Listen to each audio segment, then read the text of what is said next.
uz Salaspils koncentrācijas nometni. Varšavas geta likvidācijas operācija 1942. gados piedalījās arī latviešu formējumi.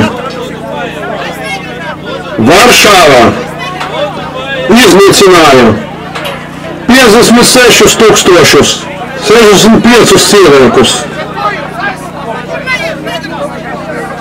Pēc izmeklēšanas datiem 1945. gadā no 31. janvāra līdz 2. februārim latviešu 15. Waffen-SS divīzijas karavīri dzīvus sadedzināja 35 poļu armijas karagustekņus. Biļķernieku mežā nošauti 46,500 cilvēki. Liepājā, Palsos un Cārnīgava stācija 10,000 cilvēki. Salaspils koncentrācijas nometnē 54,000 cilvēku.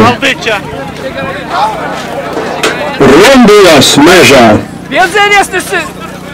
38,000 cilvēki.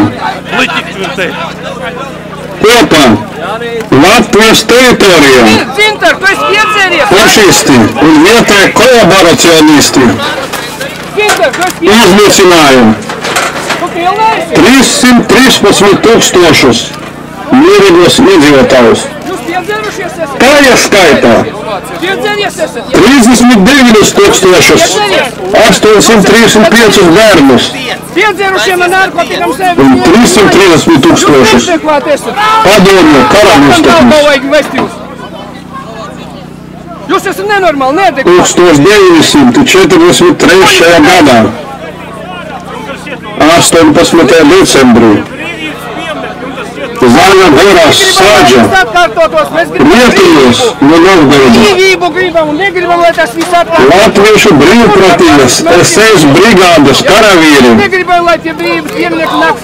nošāva 250 mierīgos iedzīvotājus.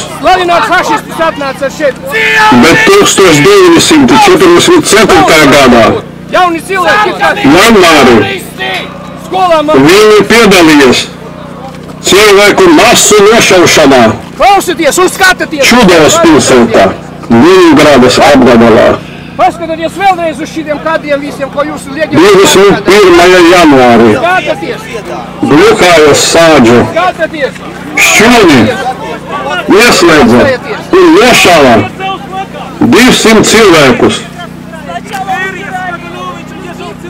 Kopā no 1943. gadā 18. decembrā līdz 1944. gadā 5.